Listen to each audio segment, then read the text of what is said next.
तुम्ही संत माय बाप कृपावंत कायमी पतित कीर्तिवान अवतार तुम्हा धराया उद्धराया जन जड जीवा वाढावया सुख भक्ती भाव धर्म वाढावया सुख भक्ती भाव धर्म कुळाचारी नाम विठोबाचे अवतार तुम्हा धराया कारण उद्धराया जन जड जीवा तुका म्हणे गुण चंदनाचे अंगी तुका म्हणे गुण चंदनाचे अंगी तैसे तुम्ही जगी संत जन अवतार तुम्हा धराया कारण उद्धराया जन जड जीवा विठाला योंत प्रवेश मंगलाचे निमा प्रसुप्ता संजीवयत दिलशती धरस्वधाम अन्याच्या स्वजनन शरणत्वगारी प्राणा नमो भगवते पुरुषाय तुभ्यं जय जय श्री राधा रमण जय जय नवल किशोर जय गोपी चित्तचूर प्रभु जय जय माखन चोर पांडुरंगा करू प्रथम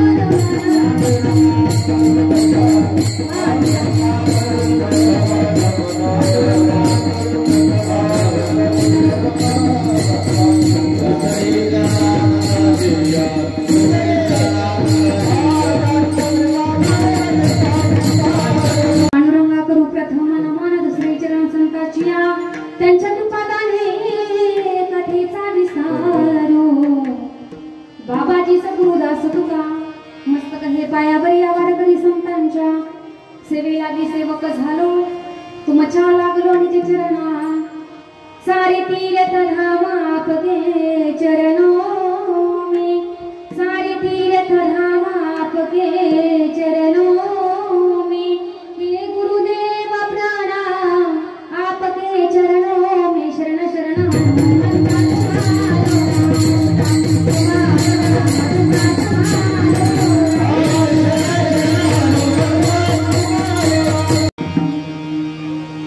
तुम्ही संत माय बाप कृपावंत कायमी पतित कीर्तिवान अवतार तुम्हा धराया कारण उद्धराया जड जड जीवा विठाला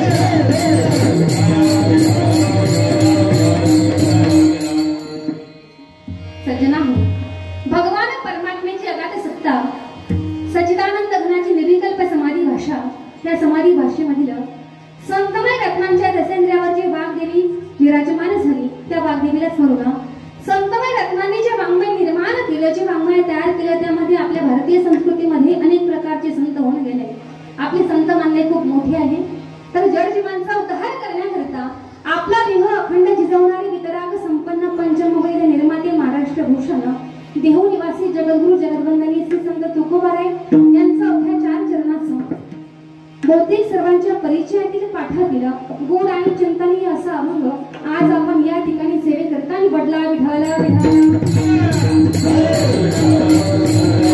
तुकोबार यांचा हे तुकोबा या अभंगामध्ये सांगतात की तुम्ही संत माय बाप कृपावंत कायमी पतित कीर्तिवान तुम्ही संत महात्मेचे आहात तुम्ही माझे मायबाप आहात कृपावंत आहात मी पतित पावन असणारा जो तुमची कीर्ती असणारी वर्णन करू शकत नाही वास्तविक तुकोबारा एक संत महात्मे आहेत वर्णन करतात कुणाचं संत महात्म्यांचं तुकोबारांचा अधिकार जर आपण जीवनामध्ये पाहिला तर पतितालाही पावन करण्याची ताकद जी सामर्थ्य ज्या तुकोबारांच्या स्वतःच्या अंगामध्ये आहे ती स्वतःला पतित म्हणून घेतात ती संत महात्म्यांना मायबाप म्हणतात पण संत महात्म्यांना मायबाप म्हणण्याचं कारण काय याचं कारण असं आहे या सगळ्या संत मान्यांनी या सर्व संत महात्म्यांनी आपल्या जिल्ह्याच्या उद्धारासाठी नाही आपल्या गावाच्या उद्धारासाठी नाही तालुक्याच्या उद्धारासाठी नाही तर अखिल विश्वाच्या उद्धारासाठी ही सर्व संत महात्मे ही सर्व संत मंडळी या जगतामध्ये अवतीर्ण झाली आणि ती अवतीर्ण होणं उद्धार करण्याचं कार्य सुद्धा संत महात्म्यांनी केलं म्हणून संत महात्मे तुमचे आमचे कोण आहेत मायबाप आहेत एवढंच कार्य केलं नाही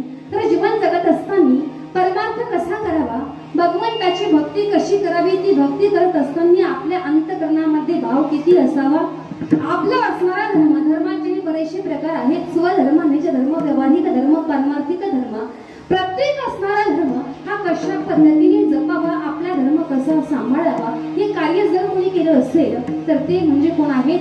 संत महात्मे आहेत. मी याच्याही पुढे जाऊन तुकोबाराय सांगतात की तुका म्हणे गुणा चंदनाची अंगी तैसे तुम्ही जगी संत जन. जे काही साम्य आहे संत महात्म्याचं आणि चंदनाच्या गुणांचं साम्य या ठिकाणी सांगितलं. जसं चंदन हे स्वतः सुगंधी आहे, चंदनाचा एक गुण आहे की आपल्या सभोवताली जे काही झाडं असतात चंदन आपलं असणारा सुगंध त्यांना देत असतं, म्हणजे आपला गुण त्यांना देत असतं. परंतु चंदन सुद्धा संत महात्म्यांच्या उपमेला कसं पडतं? कमी पडतं दादांनो. का तर आहे का तीच जे गुणी चंदन आहे जे सभोवतालच्या झाडांना सुगंधी बनवतं, आपला गुणधर्म त्या ठिकाणी देत असतं. त्याच्या अगदी गुळाच्या जवळ जर बोरीची बाबळीची झाडं असली तरी ती संत ती जी चंदन आहे ती चंदन त्या बोरी बाबळीला जवळ करत नाही, त्याला आपला गुणधर्म देत नाही. परंतु संत महात्म्यांचं जर आपण पाहिलं तर या संत महात्म्यांच्या संगतीमध्ये संत महात्म्यांच्या जवळ एखादा अभक्त गेला, एखादा दुर्जन गेला, ज्याने आयुष्यामध्ये कधी भगवंताचं नामचिंतन केलं नाही, असा नास्तिक व्यक्ती जरी संत महात्म्याच्या संगतीमध्ये गेला दादांनो तरी त्या ठिकाणी आपलं स्वतःची गुणधर्मच नव्हे तर आपलं स्वतःचं स्वरूप त्या ठिकाणी संत महात्मे त्याला देऊन टाकतात. मी स्वतः सांगत नाही, संत तत्व सांगतात की आपणासारखे करीती तात्काळ नाही काळ वेळ तया लागली किंवा तया नाशी. फक्त आपण त्या संत महात्म्यांच्या जवळ गेलं पाहिजे. विठाला विठाला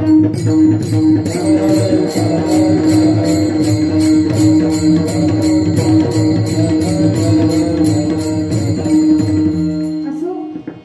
आपण धावत्या वेगाने धावत्या वेळेनुसार या ठिकाणी अभंगाचा सरळ भावार्थ पाहिला. परंतु वक्त्याचा आद्य कर्तव्य आहे, ज्या निमित्ताने कीर्तन आहे तिथला अल्पसा परिहार देणं गरजेचं आहे.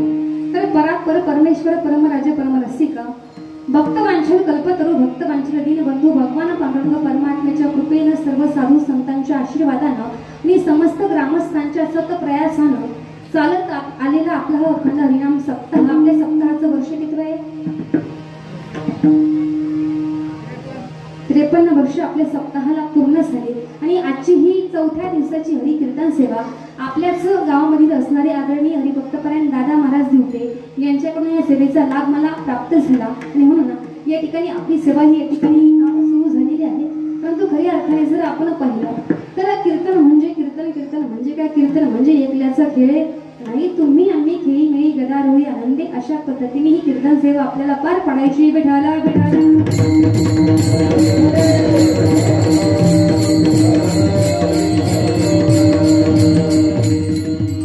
असो. अभंग आपण तुकोबारायचा सेवेकरता निवडलेला आहे. पाठीमागं बसलेला महिला वर्ग, बाजूला बसलेला महिला वर्ग, पुरुष वर्ग, मागचे पुढचे आजूबाजूचे सर्वजण आवाज सर्वांना व्यवस्थित येतोय? इकडं भाषा कळते माझी? मी का विचारते याचं कारण सांगते. बऱ्याच ठिकाणी असं घडतं कीर्तन संपल्याच्या नंतर लोक सांगतात ताई कीर्तन छान केलं पण तुम्ही नेमकं काय म्हणत होते हे आम्हाला कळत. भाषा कळते? कीर्तन संपेपर्यंत तुमची चेहरे आता जशी दिसते फक्त संपेपर्यंत तुम्ही एवढं जरी केलं असे जरी ठेवले तरी काही हरकत नाही. विठाला विठाला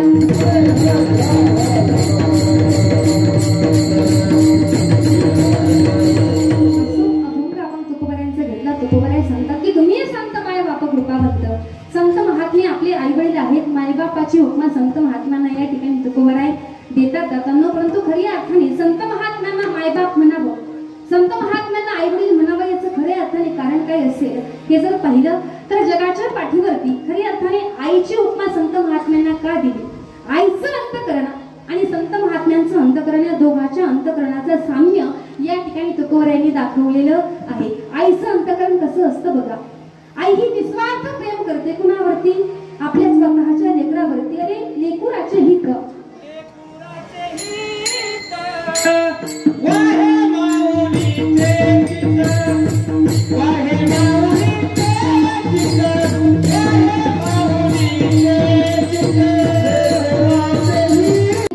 जाणे माऊलीची चित्त किंवा वाहे माऊलीची चित्त ऐसी कळवळ याची जाती करी लाभावी ना. ती निस्वार्थ प्रेम करणारी जर कोण असेल तर ती लेकरावरती प्रेम करते. ती म्हणजे कोण असते दादांनी? आपली आई असते. त्याप्रमाणे संत महात्मे सुद्धा तुमच्या आमच्या सर्वसामान्य जीवावरती प्रेम करतात. काही काही म्हणतील संत महात्मे आमच्यावरती प्रेम करतात. हे असं कसं काय होऊ शकतं? कारण की आपल्या सर्वांची काळजी ही संत महात्म्यांना आहे. जसं प्रत्येक आईला असं वाटतं की आपल्या लेकराचं काय झालं पाहिजे, हित झालं पाहिजे, किंवा आपल्या लेकराचं वाईट व्हावं असं कधी एखादी आई चिंतन करते का? चिंतन करत नाही. तसं संत महात्मे जे आहेत, या सगळ्या ज्या विश्वामध्ये जे काही जीव आहेत त्याच्यापैकी आपण म्हणजे तुम्ही आम्ही सर्वसामान्य जीव जे मनुष्य देह धारण करून या भक्त लोकांमध्ये जन्माला आले, ते आपलं खऱ्या अर्थाने कल्याण झालं पाहिजे ही तळमळ कुणाची आहे? ही संत महात्म्यांची आहे. किंवा तुमचा आमचा उद्धार करण्याकरता आपलं मूळ स्वरूप मूळ स्थान सोडून संत महात्मे तुमच्या आमच्यासाठी स्वतः वैकुंठावरून त्या मृत्यू लोकांमध्ये आले. त्यांनी आपल्या स्वतःचा पत्ताही सांगितला की आम्ही वैकुंठवासी. अरे आलो याचे कारण असे बोलिले जे ऋषी साच भारे भरताया. वैकुंठावरून संत महात्मे मृत्यू लोकांमध्ये आले. कशाकरता? पुढे सांगितलं की झाडू संतांचे मार्ग आडराणी भरले जग. आता झाडू संतांचे मार्ग म्हणजे ज्या मार्गाने महाराज मंडळी गेले तो मार्ग हातामध्ये झाडू घेऊन झाडला का? तर नाही. जे विचार संत महात्म्यांचे आहेत, जे विचार करून संत महात्मे गेले त्या विचाराने जाणं म्हणजे संत महात्म्यांनी जो मार्ग दाखवला त्या मार्गाने जाणं खरे अर्थाने गेलं पाहिजे दादांनो. परंतु जीवनामध्ये ती कर्तव्यता जी आहे ती जीवनामध्ये आपण पाळत नाही. आपण भगवंताचं नामचिंतन करत नाही. विठाला विठाला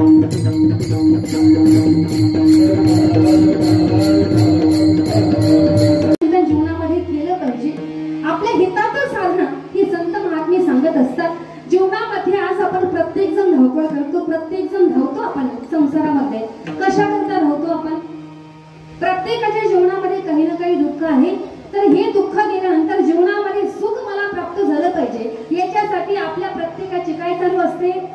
धावपळ चालू असते. परंतु आपण लाख जरी प्रयत्न केले, एक दुःख जीवनामधलं संपत नाही की दुसरं दुःख आपल्या समोर येऊन उभा राहतं. मला सांगा, सर्वगुण संपन्न व्यक्ती आहे की माझा जन्म झाला म्हणजे आपला जन्म झाल्यापासून आतापर्यंत जे काही आपलं वय असेल, कुणाचं 10 वर्ष असेल, 20 वर्ष असेल, 35 असेल, 50 असेल, 70 असेल किंवा 90 वर्ष जरी वय असलं, जन्म झाल्यापासून या वयापर्यंत आजपर्यंत दुःखाने मला स्पर्शच केला नाही. एकही दुःख माझ्या जीवनामध्ये आलंच नाही असा एखादा व्यक्ती आपल्या कीर्तनामध्ये उपस्थित आहे?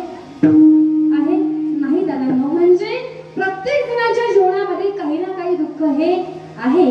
संत तत्व सांगून जातात, रे कोई तन दुखी, कोई मन दुखी, कोई धनबिन रहत उदास, थोडे थोडे सव दुखी. मग खरंच सुखी कोण आहे? सुखी रामोर श्याम के दास. जे भगवंताचे दास झाले ते जीवनामध्ये काय प्राप्त झालं? त्यांना सुख जीवनामध्ये प्राप्त झालं.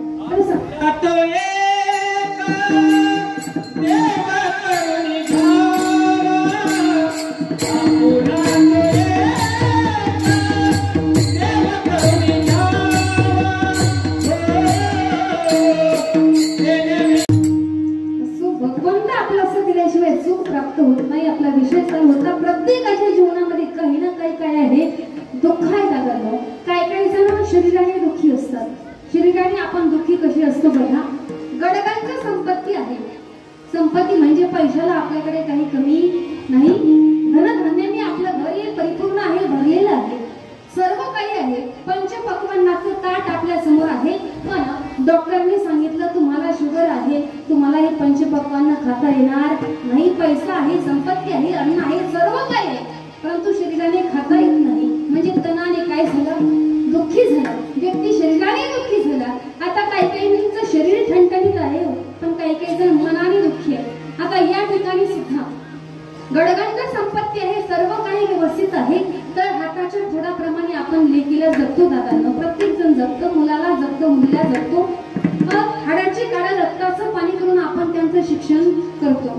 तर मुलीचं संपूर्ण शिक्षण पूर्ण केलं, मुलीला IPS ऑफिसर केलं, परंतु प्रकार असा घडला. मुलगी ऑफिसर झाल्याच्या नंतर प्रकार असा घडला, मुलगी बाहेर शिकत होती, तिकडं ऑफिसर झाली, जॉब चांगला लागला. मुलीने स्वतःच्या मनाने तिकडंच नवरदेव पाहिला. म्हणजे आई बापांना लग्नाला यायचं पण टेन्शन ठेवलं. बरं वाटलं असेल का मनाला टेन्शन? जागी येत ना तुम्ही? बरं वाटलं असेल मनाला? नाही. मग दुःखी कशाने झाले? आता व्यक्तीचं आई वडिलांचं मन दुःखी झालं दादांनो. काही जण शरीराने दुःखी असतात, काही जण मनाने दुःखी असतात. कोई तन दुःखी, कोई मन दुःखी, कोई धनबिने राहत उदास. काही काही जवळ संपत्ती नाही म्हणजे आपल्याकडे पैसा नाही म्हणून काही काही जण काय असतात? दुःखी काही काहींकडे एवढी संपत्ती आहे की रोज काय पंचपक्वान नाही, रोज काय काय खावा प्रश्न त्यांच्या जीवनामध्ये उपस्थित होतो. परंतु काही काही जणांकडे एवढी गरिबी आहे की आज सकाळचं आपण अर्ध पोटी जेवले, संध्याकाळी मिळेल की नाही, संध्याकाळी आपल्याला जेवायला काही भेटेल की नाही. म्हणजे त्यांना वाटतं की आपल्याकडे सुद्धा रणसंपत्ती असती तर किमान 2 टायमाचं पोटभर आपण जेवलो तरी असतो जाताना. म्हणजे धनाने काय झाले, उदास झाले, धन नाही म्हणून आपण उदास झालो. म्हणजे सांगण्याचं तात्पर्य प्रत्येकाच्या जीवनामध्ये काही ना काही दुःख आहे. परिपूर्ण सुखी आहे असा व्यक्ती जीवनामध्ये शोधूनही सापडणार नाही. परंतु जीवनामध्ये खरं असणारं सुख जर मोठं असेल ना, ते सांगतात ते फक्त आणि फक्त संत महात्म्यांनी सुखाचा मार्ग सांगितला.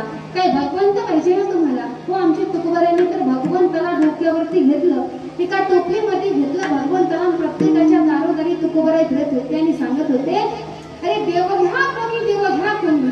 ऐका आला घर मी खूप कमी करा थोडंसं, आवाज घुमतोय जरा, आवाज येतोय स्पष्ट. तर टोपलीमध्ये भगवंताला घेतलं आणि दारोदारी भगवंता त्या ठिकाणी तुमच्या आमच्या सारख्यांच्या दारोदारी फिरत होते की देव घ्या कोणी, देव घ्या कोणी. ऐका आला घर पुसली, पण लोकांनी घेतला का भगवंत?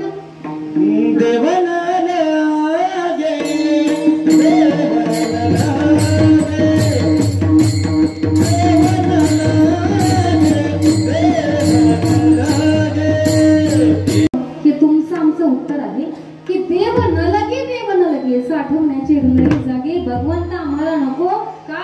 कारण की हा देव ठेवण्यासाठी आमच्या घरामध्ये जागा शिल्लक नाहीये. तेव्हा तुकोबारायांनी मंत्र बदलला. ठीक आहे, भगवंत ठेवण्यासाठी आपल्या प्रत्येकाच्या घरामध्ये जागा नसेल, भगवंताला नाही घ्यायचं, घेऊ नका. परंतु आता मी याच्यासोबत आणखी एक दुसरी गोष्ट घेऊन मी या ठिकाणी आलो. म्हटले काय आणलं तुकोबाराय? तुकोबारायांनी सांगावं, अरे सुख घ्या कोणी, सुख घ्या कोणी. मी माझ्यासोबत सुख घेऊन आलोय. आता सुख म्हणजे काय? पावशेर, अर्धा किलो, 5 किलो, 10 किलो बाजारामध्ये मिळते का? हा, सुख असं भेटत नाही, सुख असं मिळू शकत नाही. त्यावेळी ज्यांनी दरवाजे लावले होते, घराचे दरवाजे उघडले, तुकोबारायांची भोवती गर्दी जमा झाली. महाराज आम्हाला सुख पाहिजे, महाराज आम्हाला सुख पाहिजे. त्यावेळी तुकोबाराय सांगतात, सुख जर पाहिजे असेल ना तर अगोदर या भगवंताला घ्यावं लागेल. कारण की भगवंताला घेतल्याशिवाय जीवनामध्ये सुख तुमच्या येणार नाही. कारण की सर्व सुखाचे आगर तो हा उभा विटेवर, सर्व सुखाचे आगर जणी मने शारंगधर, सर्व सुखाचे आगर मने नरहरी सोनार. किंवा सुखरूप पैसा तुझा कोणी सांगा, माझ्या पांडुरंगा सारिका. तो जर पाहिजे असेल ना सुख तर माझ्या भगवंताला घ्यावं लागेल. भगवंताला सोडून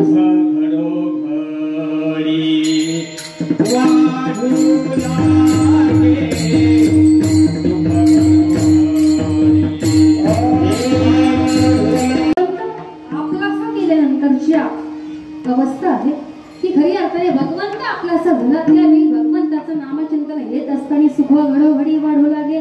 त्यावेळी अंतकरणापासून ज्यावेळेस नाम घेतो त्यावेळेस जीवनामधलं सुख त्या ठिकाणी काय होतं, वाढायला लागत असतं दादांनो. परंतु हा सुखाचा मार्ग जर जीवनामध्ये तुमच्या आमच्या कोणी दाखवलं असेल तर ते फक्त आहे संत महात्मे विठाला.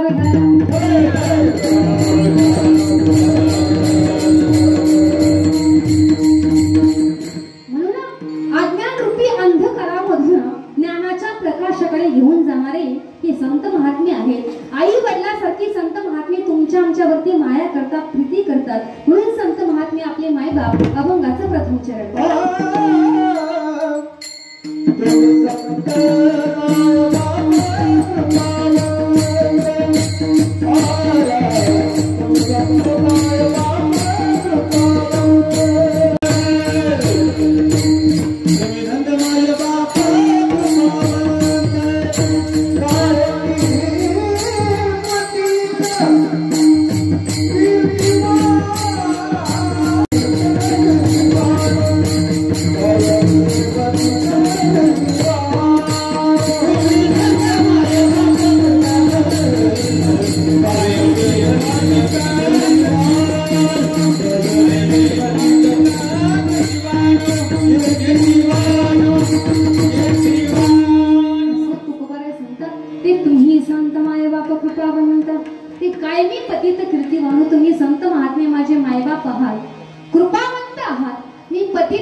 वर्णन करू शकत नाही. ज्याप्रमाणे आपलं गाव हे भरपूर मोठं आहे दादांनो, तर संपूर्ण गावभर एक उदार अंतकरणाचा व्यक्ती, लक्षपूर्वक ऐका, गावामध्ये प्रतिष्ठित व्यक्ती होता, उदार अंतकरणाचा व्यक्ती. संत महात्म्याची नम्रता कशी आहे, किती आहे बघा. त्या उदार अंतकरणाच्या व्यक्तीने संपूर्ण गावासाठी पंगत दिली आणि संपूर्ण गावामध्ये पंचपक्वान्नाचा स्वयंपाक त्या ठिकाणी सुंदर असा स्वयंपाक बनवला. सर्व पंक्ती जेवणासाठी बसल्या. आता पंचपक्वान्नाचा स्वयंपाक आहे, सर्व पंक्ती जेवणासाठी बसल्या. ज्या व्यक्तीने पंगत घातली त्यांनी सर्वांना हात जोडले, विनंती केली आणि सर्वांना हात जोडून एक शब्द बोलला, माझी गरीबाची चटणी भाकरी गोड करून घ्या. काय म्हणला? गरीबाची चटणी भाकरी गोड करून घ्या. स्वयंपाक कशाचा होता? तुम्ही म्हणाल ताई आम्ही तिथे जेवायला गेलो नव्हतो, आमच्या गावामध्ये भरपूर आहे, पण मी अगोदर सांगितलं स्वयंपाक कशाचा होता? पंचपक्वान्नाचा स्वयंपाक असून सुद्धा गरीबाची चटणी भाकरी गोड करून घ्या असं तो व्यक्ती म्हणाला की त्याची काय झाली?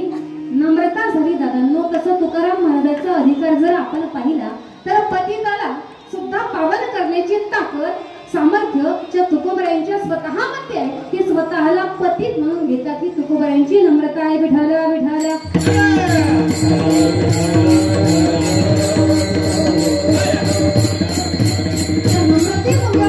तुम्ही संत माझे मायबाप आहात. आता पुन्हा संत महात्म्यांना आई हा शब्द वापरला, मी सुरुवातीलाही बोलून गेले.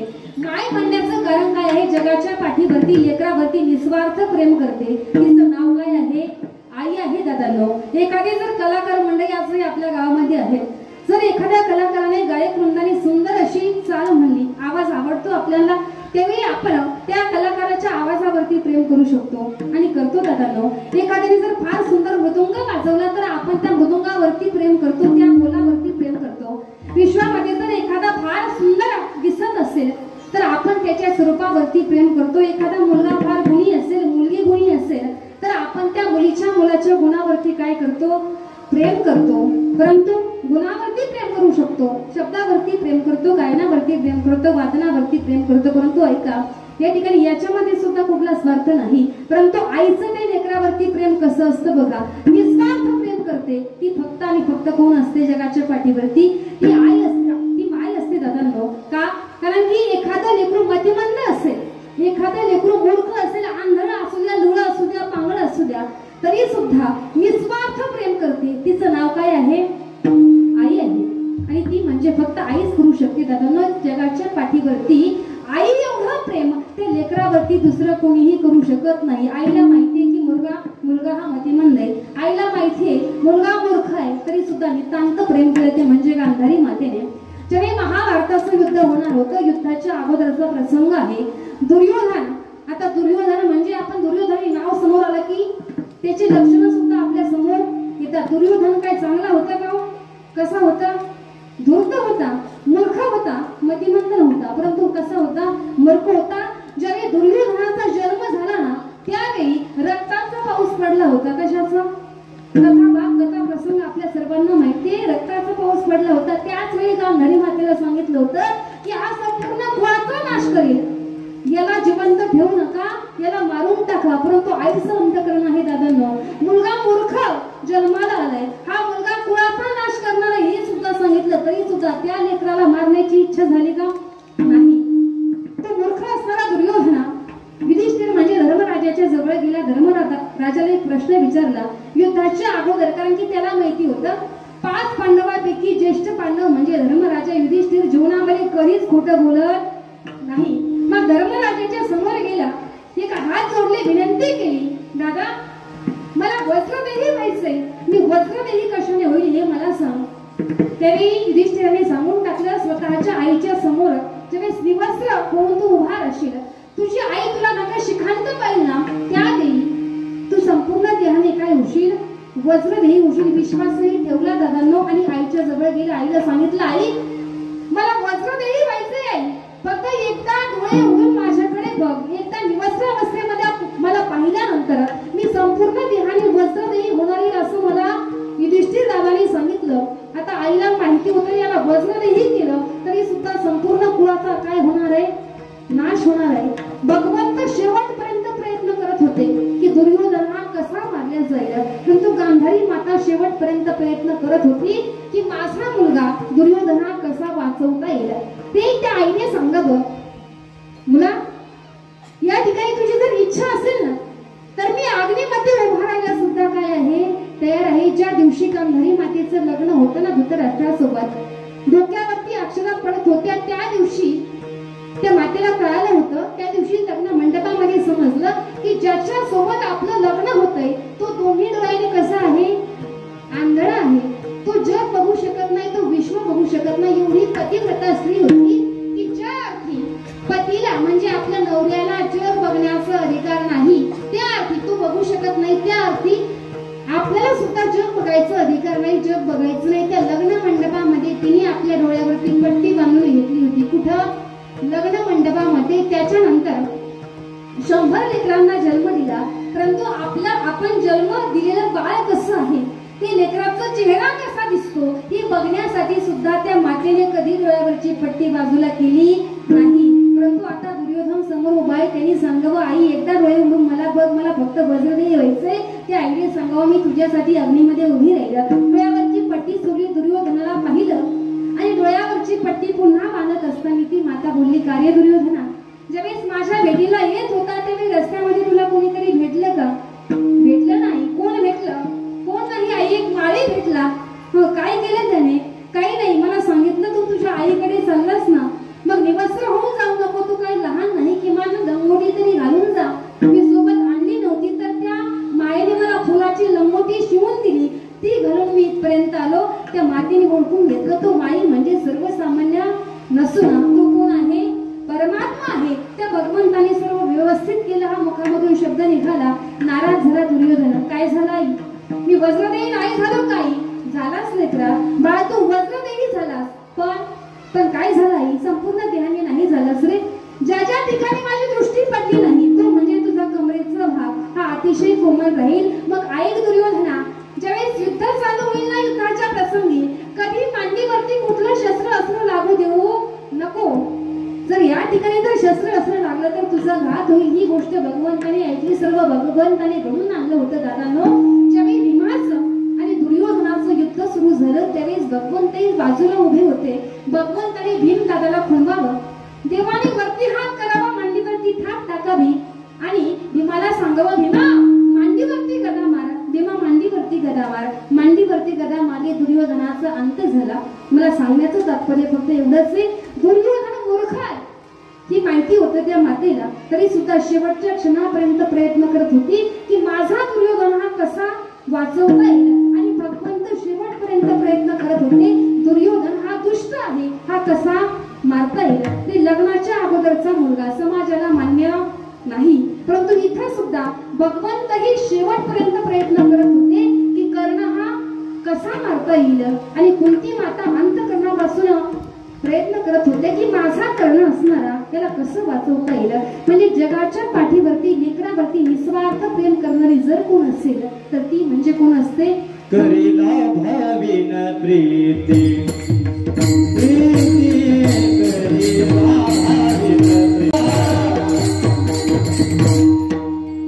उपदेश करत असताना माता सांगते, बाळा जो देह घेऊन तू जन्माला आला तो देह नासका आहे, कुचका आहे. एक दिवस नाशिवंत देह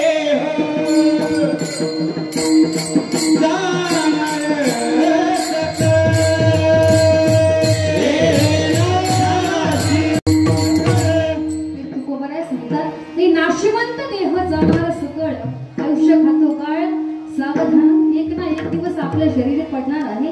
त्याचा स्वभाव नासक असल्यामुळं कधी ना कधी या देहाचा काय होणार आहे? नाश होणार आहे. मग या देहासाठी जीवन न खर्च करता हे जीवन आपण परमार्थासाठी खर्च केलं पाहिजे. या मातेने त्या लेकराला पाण्यामध्ये टाकल्याबरोबर शिकवलं जाताना की ते असणारे लेकरं विरक्त झाले, अरण्यामध्ये निघून गेले. त्यांनी परमात्म्याची प्राप्ती केली, म्हणजे भगवंताला सुद्धा प्राप्त करून दिलं. की उपकार जर कुणाचे असतील ना दादा तर ते होते त्या मनाला मातेचे. आज आपणही आपल्या लेकरांना संस्कार द्यायला पाहिजे. आणि खऱ्या अर्थाने जगामध्ये जर विचार केला तर संस्कार देणारी पहिली म्हणजे कोण असते? ती म्हणजे आपली माता असते. परंतु योग्य असणारे संस्कार त्या लेकरांना मिळाले पाहिजे. या मातेचे आपण लाख जरी प्रयत्न केले की त्या आईच्या उपकारामधून उत्तीर्ण व्हायचं तर उत्तीर्ण जीवनामध्ये आपण होऊ शकत संत तत्वही सांगून गेले. असोरी माझा स्वभाव विरीध परी मी लाडके तुझे अपत्य देऊनी थोर मला संस्कार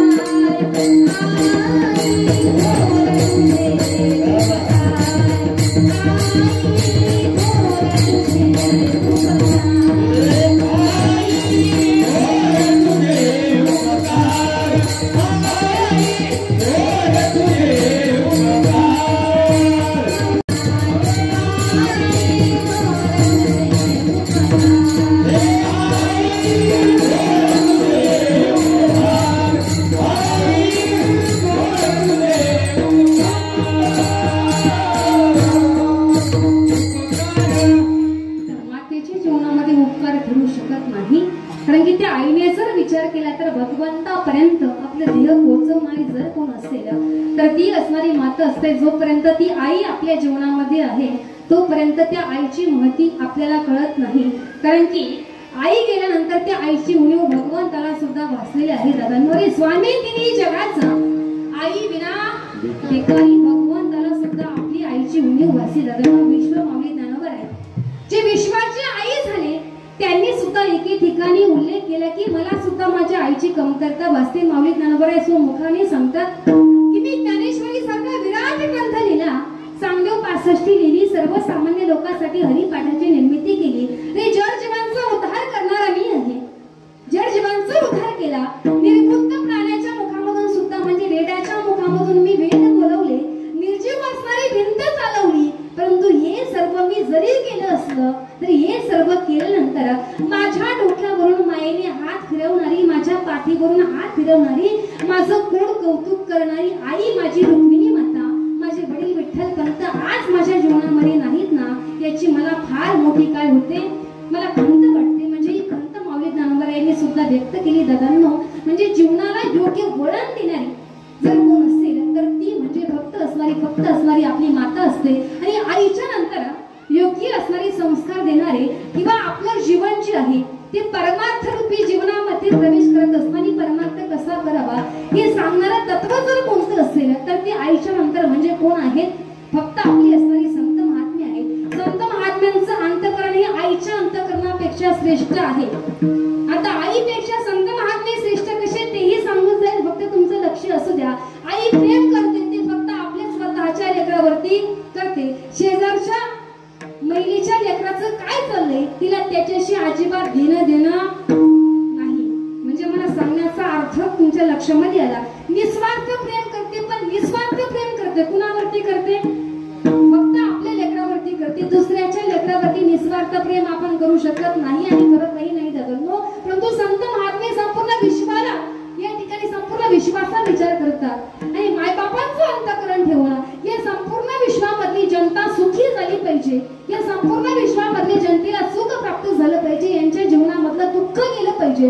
म्हणजे फक्त स्वार्थाचा विचार न करता अखिल विश्वाचा विचार करतात. म्हणून त्या आई वडिलांपेक्षा सुद्धा संत महात्मे कसे आहेत, श्रेष्ठ आहेत. बरं दुसरी गोष्ट, संत महात्म्यांना माता पिता म्हणण्याचं कारण काय. आपले आई वडील आपल्यासाठी इस्टेट कमवून ठेवतात. आपल्याला जर 1 एकर जमीन असेल तर कष्ट करून आपले वडील 10 एकर करतील, आपल्या मुलासाठी 50 एकर करतील.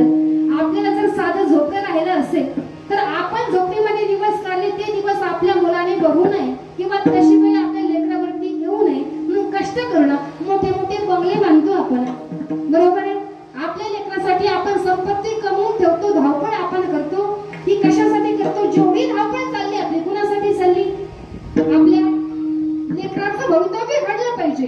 ती संपत्ती आपले आई वडील आपल्यासाठी कमवून ठेवतात, दुसरं कुणीही कमवू शकत नाही. मग संत महात्म्यांनी आपल्यासाठी काय कमवलं, संत महात्म्यांनी कुठली संपत्ती, आई वडिलांसारखी. आपण संत महात्म्यांना जर मायबाप म्हणावं तर आई वडिलांसारखी संत महात्म्यांनी संपत्ती कमवली कोणती, त्याचं उत्तर असं आहे माऊली ज्ञानोबरायांनी तुमच्या आमच्यासाठी संपत्ती कमवून ठेवली. ती म्हणजे माऊली ज्ञानोबरायांची ज्ञानेश्वरी असेल, चांगदेव 65 असेल, तुकोबरायांनी तुमच्या आमच्यासाठी संपत्ती कमवली. ती त्यांची संपत्ती म्हणजे आज वारकरी संप्रदायाचा 5वा वेद मानले जाते ती तुकोबरायांची गाथा. नाथ ज्यांनी संपत्ती कमवून ठेवली ती त्यांचं नाक त्या ठिकाणी भागवत नामदेवरायांची गाथा आहे की सर्व संत महात्म्यांनी तुमच्या आमच्यासाठी काय कमवलं? संत महात्म्यांनी संपत्ती कमवून ठेवली, पण या संपत्तीपर्यंत आपण पोहोचत नाही. आणि जे या संपत्तीपर्यंत पोहोचले दादांनो, त्यांना इतर असणारी संपत्ती वाटत नाही. त्यांच्या मुखामधले प्रमाण आहे की सोने रुपये आम्हा मृतिके समान माणिक पाषाण खरे जैसे. ही संत महात्म्याची अवस्था आहे. ही ग्रंथ संपला सगळ्या संत महात्म्यांनी तुमच्या आमच्यासाठी कमवून ठेवली, म्हणून संत महात्मे आपले मायबाप आहेत. तुकोबाराय सांगतात त्यांची कृती पतित वामर असणारा जीव वर्णन करू शकत नाही, कारण की अखिल विश्वासाठी ते अवतीर्ण झाले. अभंगाचा दुसरा चरण. अवतार तुला उद्धारासाठी अवतीर्ण झाले. मी जड जीवांचा उद्धार सुद्धा आपल्या जीवनामध्ये केला. संत महात्म्यांनी अंतःकरणापासून आपल्या जीवनामधलं सुख त्या ठिकाणी वाढवण्याचं कार्य केलं. परंतु संत महात्मे या मृत्यू लोकामध्ये अवतीर्ण झाले. वास्तविकतः या मृत्यू लोकामध्ये 3 प्रकारचे लोक येत असतात. त्यामध्ये भगवंत आहेत, संत महात्मे आहेत, तुम्ही आम्ही आहोत. परंतु 3ही येत असतात. दोघांचं कार्य जरी एक असेल तरी एकाचं कार्य भिन्न असतं. एकाला आणावं लागतं, एकाला यावंच लागतं, आणि एक येत असतात. ते म्हणजे संत महात्मे. यावंच लागतं तुम्हा मला आणि आणावं लागतं हे भगवंताला. आणि याला रूपाबळे करून खळे खरे असेल. एक अनिच्छा प्रारब्ध, परीक्षा प्रारब्ध आणि स्वेच्छा प्रारब्धाने हे 3 प्रकारचे येत असतात. ज्या वेळेस धर्माचा ह्यास झाला, अधर्माची वाढ झाली, त्या वेळेस आपली जी धरणी माता आहे ती गाईचं स्वरूप धारण करते आणि धर्म हा बैलाचं स्वरूप धारण करतो. काही संत महात्मे असतील, सज्जन असतील, ऋषीमुनी असतील, ते भगवंतापर्यंत जातात. भगवंता आता या मृत्यू लोकांमध्ये तुम्हाला अवतीर्ण व्हावं लागेल. दुसऱ्याच्या विनंतीला मान देऊ ना. भगवंत त्या ठिकाणी या मृत्यू लोकांमध्ये जन्माला येतात. म्हणजे भगवंताला आणावं लागतं. एकाला काही जण येत असतात. आता येत कोण असतात? ज्यावेळेस तुमच्या आमच्यासारखी लोक आपली विचार तळागाळापर्यंत जाऊन पोहोचले, परमार्थ आपल्याला कळत नाही, भगवंताचं नामचिंतन आपल्याला कळत नाही. ज्यावेळेस कुणाचेही जन न देखावे डोळा, येतो कळवळा म्हणून या, किंवा येतो हिताचा कळवळा, पडते हाते म्हणून काळा. आपण प्रत्येक जण आज काळाच्या ओघामध्ये चाललो. संत महात्मे वरून बघतात. संत महात्म्यांना सहन होत नाही, म्हणून तुमच्या आमच्या उद्धारासाठी संत महात्मे स्वतः त्या मृत्यू लोकांमध्ये येतात. म्हणजे भगवंताला आणावं लागतं. संत महात्मे स्वतः येतात. आणि तिसरा वर्ग म्हणजे एकाला यावंच लागतं. या वर्गामध्ये तुम्ही आम्ही मोडतो दादांनो. आपली इच्छा जरी नसली, आता मृत्यू लोकांमध्ये परत जन्माला यायचं नाही, तरी सुद्धा आपल्याला यावं लागतं. याच्या पाठीमागचे 3 कारण आहेत. पहिलं कारण आहे पाठीमागच्या जन्मामधली वासना ही पुढच्या जन्माला कारण. पाठीमागच्या जन्मामधलं जर पाप असेल आपलं, तर ते पाप भोगण्यासाठी सुद्धा, म्हणजे पाठीमागच्या जन्मामधलं पाप हे पुढच्या जन्माला कारण, आणि पाठीमागच्या जन्मामधलं कर्म हे पुढच्या जन्माला कारण किंवा पुन्हा जन्माला येण्यास कारण. विठाला विठाला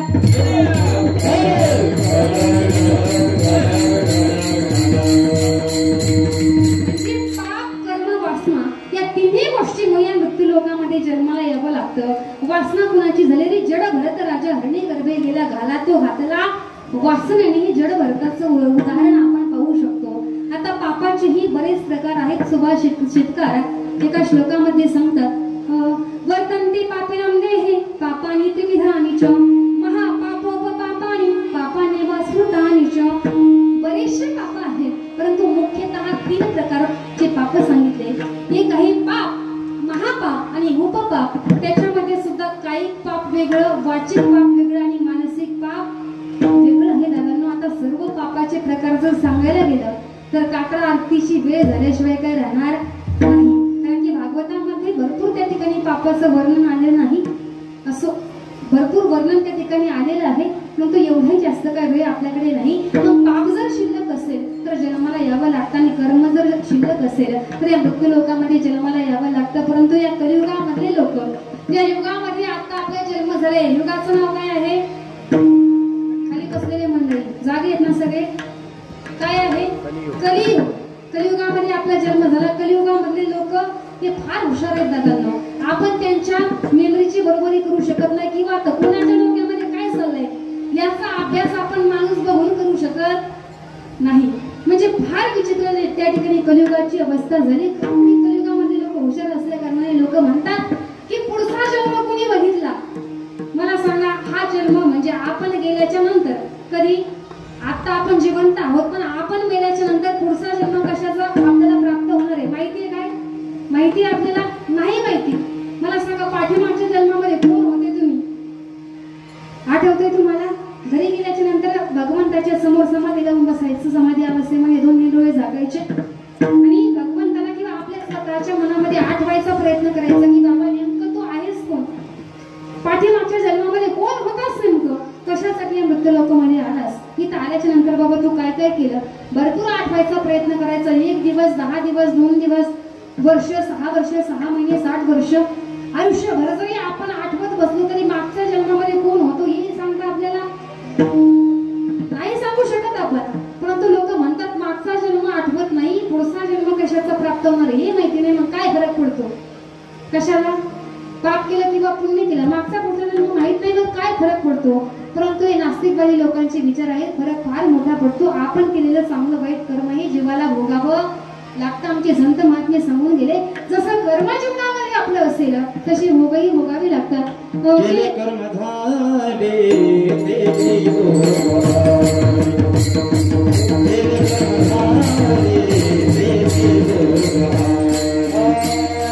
असं घडतं दादांनो. दुसऱ्यासाठी खोदलेला खड्डा, त्या खड्ड्यामध्ये आपल्याला पडावं लागतं. कर्म मार्गाचं काय आहे? सिद्धांत आहे दादांनो. कर्म हे भोगल्याशिवाय सुखत नाही. तुमची आमची गोष्ट सोडा, भगवंताच्या बापाला सुद्धा कर्म हे चुकलं नाही. आणि कर्मी दशरथ वियोगी मेला, कर्मी श्रीराम वनवासा गेला, कर्मे राम अक्षय पावला. वियोग घडला असे त्या देवी किंवा कर्मी मनमत झाला असे का? प्रभू रामचंद्राची वडील असणारे दशरथ राजारी 4 पुत्र राजा दशरथा. अंत समयी एकही नव्हता, शेवटच्या क्षणी एकही मुलगा जवळ नव्हता. राम राम म्हणून प्राण त्यागावे लागले. याच्या पाठीमागे तसं त्यांचं काय होतं? कर्म होतं दादांनो. कर्माने थोरा मोठ्यांना सोडलं नाही. परंतु आज कलियुगामध्ये आपण कर्मावरती विश्वास ठेवत नाही. लोक म्हणतात मागचं पुढचं काही माहिती नाही, मग काय फरक पडतो? परंतु आता या मृत्यू लोकांमध्ये केलेलं कर्म भोगण्यासाठी पुढचा जन्म बघण्याची आठवायची गरज नाही. आता एका हाताने जर वाईट कर्म केलं तर ते याच ठिकाणी आपल्याला फेडावं लागते दादांनो. त्याला म्हणतात की जैसी करणी वैसी भरणी. दुसऱ्यासाठी खोदलेला खड्डा, त्या खड्ड्यात आपल्याला पडावं लागतं. हा कर्म मार्गाचा सिद्धांत आहे दादांनो. एका व्यक्तिमत्वाला 5 अपत्य होती, 5 मुलं होती, सुंदर जोडपं होतं. त्यामधला लक्षपूर्वक ऐका, 5 मुलं होती. 1 नंबरचा उत्तम भागवताचार्य, दुसरा राष्ट्रीय कीर्तनकार, 3 नंबरचा गायक होता, 4 नंबरचा वादक होता. आता पूर्वीच्या काही डझन लेकरं असायचे. इथे जर 80-90 वर्षाच्या महिला भगिनी असतील, पुरुष वर्ग असेल, त्यांच्या लक्षामध्ये किती लेकरं असायचे? आपलेच पंजोबा त्यांना विचारलं तर ते सांगतील की बाबा 6 चुलते होते, 2 चुलता, म्हणजे असं परिवार हा मोठा असायचा. तर 4ही कलाकार होते. जे 5 नंबरचं होतं ते काहीच करत नव्हतं. 1 नंबरचा भागवताचार्य, दुसरा कीर्तनकार, तिसरा गायक, चौथा वादक, 5 नंबरचं काहीच करत नव्हतं. माझा एक प्रश्न तुम्हाला असेल, आपल्याला 5 लेकरं असले किंवा 2 लेकरं असले, आपलं सगळ्यात विचित्र लेकरू कोणतं असतं? सगळ्यात मोठं असतं का सगळ्यात लहान असतं? आपण शेंडी फळ म्हणतो त्याला, बरोबर आहे ना? आता हे असं म्हटलं की आपल्याला जरा बरं वाटतं, कारण की आपल्यातलं बरोबर आहे का नाही? आणि दुसरं म्हटलं की ते आपल्याच्या डोक्याचे होऊन जातात. आता शेंडी फळ, बरं हे शेंडी फळ म्हणतो आपण, सगळ्यात विचित्र असतं ते सगळ्यात लहान असतं. बरं एकाशिवाय विचित्रपणा करतो हे कधी लक्षामध्ये आलं आपल्या? याची लाड जास्त झालेली असतात आणि त्या लाडामुळे ती जरा बिघडलेलं असतं. आता हे 4 उत्तम होते, पण हे शेंडी फळचे होतं. याचा जन्म झाल्यापासून, लहानपणापासून लाड जास्त झाल्यामुळे याचा स्वभाव असा होता, मी काही जरी केलं तरी मला जर 10 पट त्रास झाला तर माझ्या 4 भावांना 50 पट त्रास झाला पाहिजे, असा याचा काय होता? स्वभाव होता. हे 5ही जण मोठे झाले, 5 जणांचे लग्न झाले, सर्वांचा संसार सुखाने चालला. आणि आता आई वडिलांनी विचार केला, आता आपण निर्णय घ्यायला हरकत नाही. आता आई वडिलांचा अंतिम निर्णय म्हणजे काय असतो? सर्वांचं व्यवस्थित चाललंय, आता ज्याची त्याची जमीन ज्याला त्याला वाटून द्यायची. आता वाटणे होतात की नाही आपल्या गावाकडे? मी काय तुमच्या जमिनीच्या वाटणे करायला आले नाही, परंतु होतात प्रत्येक भागामध्ये. आई वडिलांनी विचार केला, आता ज्याची त्याची जमीन ज्याच्या त्याच्या नावे करून टाकायची, कारण की मुलांना काहीच अडचण नाही, परंतु सुनांना फार मोठी अडचण आहे. शेतामध्ये कुणी काम करत नाही, ज्याच्या त्याच्या अंगावरती जबाबदारी पडली रे पडली.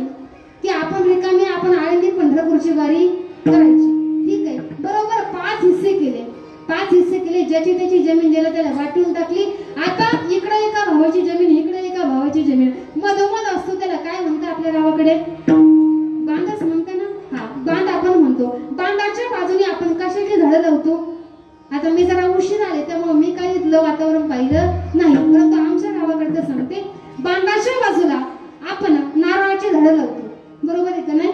त्याच पद्धतीने एक नंबरचं उत्तम भागवताचार्याचे होते. त्यांनी बांधाच्या बाजूने आता स्वतंत्रता प्राप्त झाली, आपलं शेत आपल्याकडे आलं म्हणजे आता आपण स्वतंत्र झालो, काही पेरा काही लावा. त्याने सुंदर नारळाची ताटी लावून दिली. 2 नंबरच्याने सुंदर पेरूची झाडं लावले. 3 नंबरच्याने चिक्कूची झाडं लावले आणि 5 नंबरचं ते 4 नंबरचं जे होतं त्याने सुंदर आंब्याची झाडं त्या ठिकाणी लावून दिले. आता जे 5 नंबरचं होतं त्यांनी या सगळ्यांचं निरीक्षण केलं आणि 15 दिवस विचार केला. किती दिवस? 15 दिवस विचार केला. आणि विचार करून करून आता निष्कर्ष काय निघला असेल त्याच्या डोक्यामधून, तो विचार एवढाच करत होता, या 5 जणांनी सगळ्यांनी खायच्या वस्तू लावल्या, खायची फळं लावली, परंतु आपण असं काहीतरी डोकं चालवायचं की या 4पेक्षा आपण काहीतरी वेगळं करायचं. बरं, असावा छंद माणसाला, इतरांपेक्षा आपण काहीतरी ब्रँड करावं, काहीतरी वेगळं करावं, हा छंद असावा. याने 15 दिवस विचार केला, निरीक्षण केलं आणि राहुरीच्या विद्यापीठामध्ये गेलं आणि येडेबाबळीचे रोप घेऊन आलं. येडेबाबळ कळते ना तुम्हाला? नसेल काय तर माझ्यासोबत चला, मी दाखवते तुम्हाला आयंदीला जाते. आता येडेबाबळ काय लावायची वनस्पती आहे का? काय काय असतात त्याला? सगळ्यात मोठा भाऊ म्हटला, अरे काय केलं, येडेबाबळीचे रोप कशाला घेऊन आला? तो म्हणला, तुझ्या शेतामध्ये तू काही कर, माझ्या शेतामध्ये मी कुसळत फिरीन, तुला काही घेणं देणं नाही. कारण की आता जमिनीच्या वाटण्या झाल्या. तो म्हटला, आता या नाठाच्या नादी न लागलेलं चांगलं. म्हटलं, बाबा तुझं काही कर. आता याची इच्छा फक्त यांनी येडेबाबळीचे रोप का आणले असतील याचं कारण आपल्या लक्षामध्ये आलं नसेल. हा विचार फक्त असा करत होता, बांधाच्या बाजूनी येडेबाबळीची ताटी लावून द्यायची. झाड जरी माझ्या शेतामध्ये असलं ना तरी या येडेबाबळीचे काटे माझ्या भावाच्या शेतामध्ये पडले पाहिजे, याच्यासाठी यांनी सर्व कार्यक्रम केला. आणि सुंदर अशी ताटी येडेबाबळीची. आता येडेबाबळीचे रोप लहान असतात तोपर्यंत गोंडच दिसतात, म्हणजे पाहायला ही ताटी बरी वाटते, परंतु मोठं झाल्याच्या नंतर चांगली दिसत नाही. आणि सुंदर झाडं लावून दिले आणि बरोबर 12 वर्ष दुष्काळ पडला. किती वर्ष? 12 वर्ष दुष्काळ पडला. दुष्काळ असा होता की पाण्याचा एक थेंब सुद्धा जमिनीवरती पडला नाही. पिण्याच्या पाण्याचे वांदे त्या ठिकाणी होते. बिसलरीचं पाणी घेऊन लोक जिवंत राहिले जातो ना, एवढा विचित्र दुष्काळ पडला. आता एवढ्या मोठ्या दुष्काळामध्ये 1 नंबरच्या भागवताचार्याची, आता बिचारा पारमार्थिक होता, पण काठी कशाची होती? नारळाच्या झाडांची होती. मस्त पारमार्थिक होता. जन्म झाल्यापासून भगवंताचं चिंतन करत होता, पण त्याचं एकही नारळाचं झाड राहिलं नाही. नारळाची ताटी सपाट, पेरूची ताटी सपाट, चिक्कूची झाडं सपाट, आंब्याचं तर बघायला सुद्धा राहिलं नाही. किती वर्षामध्ये? 12 वर्षामध्ये. पण येडेबाबळ महाराज 12 वर्ष काय हो, आपल्या सप्ताहाला 53 वर्ष झाले. 53 वर्षाचा जरी दुष्काळ पडला तरी येडेबाबळ कधी मरत? त्याच्यामुळेच तिला येडी म्हणते. ते येडेबाबळीची झाडं एवढे मोठे मोठे झाले जातो ना, एवढे मोठे मोठे. आणि अवकाळी पाऊस चालू झाला. किती वर्षांनी? 12 वर्षांनी. आता अवकाळी पाऊस काय सरळ येत? जो वादळ घेऊन येतो त्याला काय म्हणतात? अवकाळी म्हणतात. आता पूर्वीच्या काळी असायचे अवकाळी पाऊस, एवढ्यात अवकाळी पाऊस आपल्याला बघायला मिळत नाही. अवकाळी पाऊस झाला, एवढं वादळ एवढं वादळ एवढं वादळ दादांनो, तुम्हाला काही समजत नव्हतं काय चाललंय निसर्गाचं. एवढं वादळ आलं आणि एवढा जोरदार पाऊस आला. त्या वादळामध्ये काय झालं? सर्व येडेबाबळीची झाडं आपोआप पिंगले. जे भावाच्या शेतामध्ये पडायची होती ना, वाऱ्याने सर्व झाडं फिरले दादांनो आणि याच्या स्वतःच्या शेतामध्ये उलथू उलथू पडले, म्हणजे झाडं खाली पडले. आता पाऊस उघडला. पाऊस उघडला, हा शेतामध्ये बघायला गेला की आता येडेबाबळीचे काटे भावाच्या शेतामध्ये पडले की नाही बघायला गेला. पण कधी कधी आपल्याला वाटतं ही काही घडत असते का? आपण म्हणतो करायचं होतं, गणपती पण झाला. हा, म्हणे आपल्या सर्व पाठ आहे. याला वाटलं होतंय परंतु घडलंय. पुन्हा तावताव घरी आला, रागारागाने घरी आला. म्हटलं आता सर्व ही शेतामध्ये 12 वर्षानंतर पाऊस पडला, आता पिकं करतील. माझा म्हणजे पिकं करण्यासाठी उशीर होईल मला. घरी गेला, घरून कुऱ्हाड घेतली, शेतामध्ये आला. बरोबर सकाळी 7 वाजता हजर झाला. कुठं? शेतामध्ये. जरा जरा पाऊस चालू होता. त्या पडत्या पावसामध्ये त्यांनी सर्व झाडं त्या ठिकाणी कुऱ्हाडीने तोडले आणि सर्व बाबळीचे काटे शेताच्या बाहेर नेऊन टाकले. आता आपल्याला सुद्धा काहीतरी पीक करता येईल. तोपर्यंत संध्याकाळचे 7 वाजले आणि संध्याकाळचे 7 वाजले. आता घरी जायला निघाला. दिवसभर अन्न खाल्लं नव्हतं. घरी जायला निघाला. सर्व काटे टाकून दिले, परंतु काही काटे त्या जमिनीमध्ये शिल्लक राहिले. जसा पाय उचलला आणि पाय जसा बांधावरती ठेवला तसा एक येड्या बाबळीचा काटा याच्या पायामध्ये घुसला दादांनो. फक्त घुसला तो काटा पायामध्ये मोडला. आता काटा काढायचा प्रयत्न करतो, काटा काही निघत नाही. घरून काटा काढायला सुई पिन काहीच आणलं नाही. आजूबाजूला पाहिलं त्याला आणखी एक येड्या बाबळीचा काटा पडलेला दिसला. तो काटा हाताने उचलला. जो काटा पायात मोडला होता तो काढून मोडून तोडून, जो काटा पायात मोडला होता तो काढून मोडून तोडून फेकून दिला. पण ज्या काट्याने काटा काढला त्याला आपल्या हातावरती घेतलं. मग त्याला बोलायला लागला. काय म्हणला असं? म्हणला बरं झालं मित्रा तू मला भेटला. तू जर भेटलाच नसता तर माझा पायात मोडलेला काटा हा निघाला नसता. तू किती चांगला आहे, तू किती चांगला आहे असं बोलला त्याला. आता चांगला म्हणून त्याला खाली टाकून द्यायला पाहिजे का घरी घेऊन यायला पाहिजे? काय केलं पाहिजे? तुमचं मत मला पटकन सांगा, कारण की आपली वेळ संपलेली आहे. हा चांगला म्हणून चांगला जरी असला तरी काटा तो काटाच दादांनो. परंतु हा म्हणला तुझे माझ्यावरती उपकार झाले, तुला एक तर पावसामध्ये चिखलामध्ये कुठे टाकून देऊ, मग तुला घरी घेऊन जातो. नाही तो हातावरचा काटा घेतला आणि खिशामध्ये टाकला, घरी आला. आता दिवसभर काम काय केलं होतं? सकाळी 7 ते संध्याकाळी 7 पर्यंत यांनी फक्त काटे तोडायचं कार्यक्रम केला. बायकोनी कसं तरी बेसन भाकरी केली होती, पटकन जेवला आणि जेवणात लगेच झोपीची तयारी त्यांनी केली. आता पडलं तसं याला डोळा लागला. अजून पाहुणा खिशामध्येच होता. कोण? म्हणजे जे आपल्यावरती उपकार झाले म्हणून पाहुणा घरी आणला होता तो काटा खिशामध्ये होता. आणि ह्या निवांत झोपला जाताना शर्ट काढून ठेवायचं विसरलं. बरं आता झोपल्याच्या नंतर तरी माणूस नाही सरळ झोपतं का? महाराज झोपीचे प्रकार कीर्तनामध्ये सांगायच्या लायकीचे नसतात. काही जण अर्धे डोळे उघडे ठेवून झोपतात. काही जण पलंगावरती झोपलेले असतात, परंतु सकाळी बघितलं तर ते पलंगाच्या खाली असतात. मला कुणी खाली घेतलं, तुला कुणी नाही घेतलं, तूच तुझा खाली आला. काही जण पूर्वेच्या कोपऱ्यामध्ये जर झोपले ना जाताना आतून जागेवरतीच असतं, परंतु यांचं मुंडकं अर्ध दरवाजाच्या बाहेर असतं. कुणी आणलं? कुणीच नाही आणलं, तुम्हीच आलात. म्हणजे कोण कसं झोपतं काही सांगता येत नाही. आता सरळ झोपला होता, निवांत झोपला. अजून काटा खिशामध्ये आहे. झोपेमध्ये यांनी आपली कुश चेंज केली. म्हणजे हे पालथी झाले, खिशामधला काटा उभा झाला दादांनो. अगोदर काटा पायात मोडला होता, आता काटा हृदयाच्या जवळ जाऊन लागला. आरडाओरडा केला, बायकोला काटा मोडला. बायको पळत आली. बायको पायाकडे बघायला लागली. बायकोला वाटलं दिवसभर काटे तोडले, निवांत जेवण केलं. झोपल्याच्या नंतर यांच्या पायामध्ये काटा कस काय मोडला?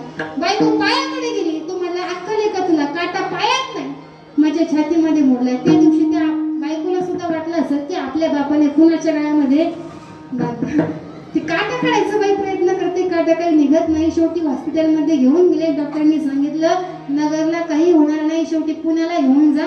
पुण्यामध्ये नेल्यानंतर डॉक्टरांनी सांगितलं काही साहेब हा काटा येड्या बाबळीचा काटा आहे. हा काटा काही सर्वसामान्य काटा नाही. दुसरी गोष्ट हा काटा यांच्या हृदयाच्या जवळ जाऊन लागल्यामुळं ऑपरेशन शिवाय दुसरा पर्याय नाही. आता ह्या म्हटलं किती खर्च आहे? म्हणजे जास्त नाही, फक्त 90,000 रुपये खर्च येईल. आता 12 वर्षाचा दुष्काळ, लोक खायला माग, आणि अशा वेळी जर 90,000चा खर्च म्हटलं तर आपण काय म्हणतो दुष्काळात 13वा महिन्यातीलही असं वाटलं. परंतु त्यावेळी 4 जण भाऊ हॉस्पिटलमध्ये हजर झाले. आजही समाजाची आजही अशी मनस्थिती आहे. आपण म्हणतो सख्खा भाऊ पक्का वैरी आपण मानतो दादांनो, परंतु ज्यावेळेस आणीबाणीचा प्रसंग आपल्यावरती येत असतो त्यावेळेस रक्तही रक्ताच्या कामी येतं. शेवटी जग आपल्या पाठीमागे येणार नाही. रक्ताचं भाऊ किती भांडणं होऊ द्या तुमचे, किती हाणामाऱ्या होऊ द्या, तरी सुद्धा शेवटी आपल्यावरती आणीबाणीचा प्रसंग आल्यानंतर भाऊच आपल्यासाठी धावून येऊ शकतो. 4 जण भाऊ हॉस्पिटलमध्ये गेले. डॉक्टरची भेट घेतली. डॉक्टरला सांगितलं डॉक्टर साहेब 90 काय 1 लाख घ्या, पण याचा काटा आता तुमच्या डोक्यामध्ये जो काटा आला तो कीर्तनामध्ये सांगितलेला नाही. सांगण्याचं तात्पर्य छातीमध्ये भरलेला काटा काढा, तो काटा काढला की तसाच ठेवला, याच्याशी आपल्याला काही घेणं देणं नाही. सांगण्याचं तात्पर्य फक्त एवढंच होतं माझं की त्रास कोणाला द्यायचा होता? भावांना द्यायचा होता. परंतु झाला कोणाला? याला कर्म म्हणावं. कर्म आणि नीतिमत्ता जर वाईट असेल आपली, तर आपल्या वाईट कर्माचे भोग ही आपल्याला याच ठिकाणी भोगावी लागतात दादांनो. म्हणून आपण केलेल्या कर्मानुसार इच्छा जरी नसली आपली जन्माला यायची, तरी या मृत्यू लोकामध्ये जन्माला यावं लागतं. संत महात्मे स्वतः येत असतात, जडजीवांच्या उद्धारासाठी या मृत्यू लोकामध्ये येत असतात. संत महात्मे ही भगवंतापेक्षा सुद्धा श्रेष्ठ आहेत दादांनो. म्हणून वारकरी संप्रदायाच्या नियमाप्रमाणे आपण सर्वजण भगवंताचं भजन करणार आहोत. त्यासाठी पाठीमागे बसलेले पुरुष वर्ग महिला वर्ग दोघां आपल्या सर्वांनी आपले दोन्ही हात वरती करायचे. दोन्ही हात कारण की जेथे कीर्तनाची जागा तेथे पांडुरंग उभा. एखादा हात जर खाली ठेवता तर भगवंत काढून घेईल. सरळ करा, सरळ.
आपली नियोजित असणारी वेळ संपलेली आहे. तुकोबरा आहे आपल्याच गावामध्ये. दादा असतील असो, सर्वांनी फार सुंदर या ठिकाणी साथ दिली. मी सुरुवातीला सांगितलं की तुम्ही आम्ही खेळीमेळी गदारोळी आनंदी अतिशय सुंदर या ठिकाणी साथ दिली. अंतकरणापासून या सर्वांचे आभार.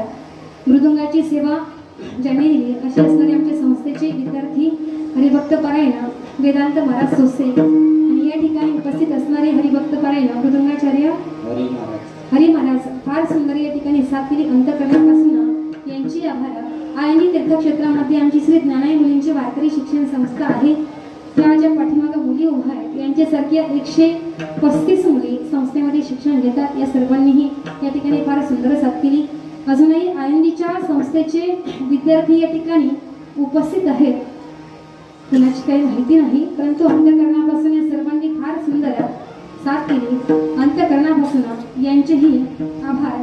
माझा आवाज काही एवढा मोठा नाही, परंतु माझा आवाज तुमच्यापर्यंत पोहोचवण्याचं कार्य ज्यांनी केलं अशी असणारी समसृष्टी मोरे भाऊ अंतकरणापासून यांची आभार. ज्यांच्यामुळे ही सेवा मला प्राप्त झाली. कारण की तुमच्या गावामध्ये याच्या अगोदर मी कधी आले नाही.